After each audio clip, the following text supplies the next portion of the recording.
तुम्ही येसूला अनुसरणारी मुलं वाढवू शकता का? नीतिमान मनुष्य सात्विक आयुष्य जगतो, त्याच्यानंतर त्याची मुलं धन्य होतात. नीतिसूत्र 20.7 मधून.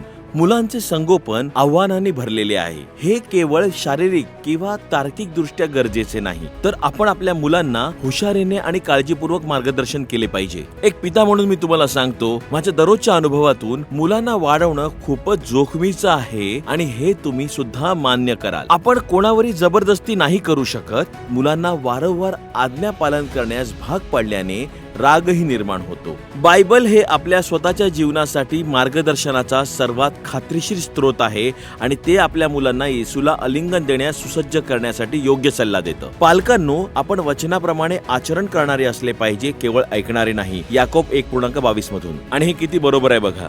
तुमची मुलं येसूचं अनुसरण करत असतील, त्यांनी तुम्हाला येसूचे अनुसरण करताना पाहिले पाहिजे.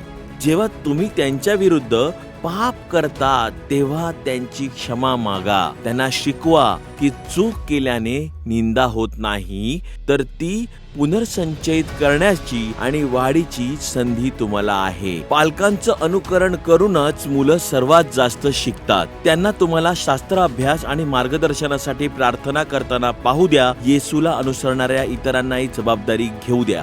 पुढे तुमच्या मुलाला ख्रिस्तामध्ये केंद्रित असलेल्या आत्ममूल्याची भावना विकसित करण्यास मदत करा. देवाला आपली किंमत जाणून घेतल्याने इतर लोक आपल्याला सांगतील अशा खोट्या गोष्टींचा प्रतिकार करण्यास आपल्याला मदत होते. जेव्हा आपण ख्रिस्तामध्ये आपल्या ओळखीमध्ये सुरक्षित असतो, तेव्हा लाज आपल्याला नष्ट करू शकत नाही आणि इतरांच्या मूल्यामध्ये योग्य दृष्टिकोन असतोच. ख्रिस्ताचे अनुसरण करणारे पालक येसूला अनुसरणारी मुले वाढवू शकतात. आपल्या दैनंदिन जीवनातील उदाहरणे त्यांना त्यांच्याकडे वळवून द्या. देव तुम्हाला मदत करेल, तुम्ही जर त्याचं कार्य कराल, आणि हे सगळ्यात जास्त महत्वाचं आहे. त्यासाठी तुम्हाला फक्त येसूचं कार्य करायचं आहे. तुम्हाला बघून तुमची मुलं त्याचं अनुसरण करतील. देव तुमचं भलं करो.